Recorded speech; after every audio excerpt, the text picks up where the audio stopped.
13 people were killed and dozens more were wounded in a suicide bombing in Lahore, Pakistan.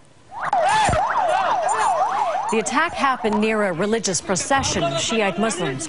The bomber was a 13-year-old boy. He detonated explosives after police tried to search him. In Egypt, protests that started peacefully turned violent. 2 anti-government demonstrators and a police officer were killed in separate clashes. Tear gas and water cannons were used to disperse the crowds. Across the country, protesters took to the streets, inspired by unrest in Tunisia. They were demanding the end of President Mubarak's nearly 30 years in power. And in the Tunisian capital, another day of protest continued late into the night. Earlier today, for the first time, hundreds gathered in support of the country's interim government. Their brief demonstration was broken up by anti-government protesters. Politics in Lebanon is complicated, but today it set off alarm bells and angry protests. That's because of the man nominated to be the new prime minister. He's backed by Hezbollah.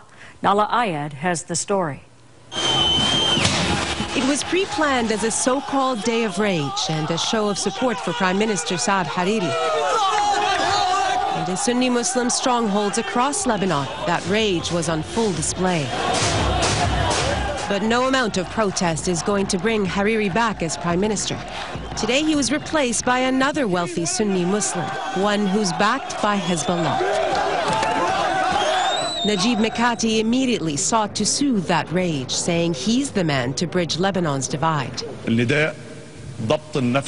I'm appealing to all my people for self-control and not to be dragged into any trouble, he says.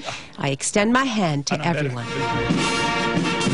It was only in 2009 that Hariri's Western-backed coalition won elections and the right to form government. But that government collapsed earlier this month when opposition members led by Hezbollah resigned en masse.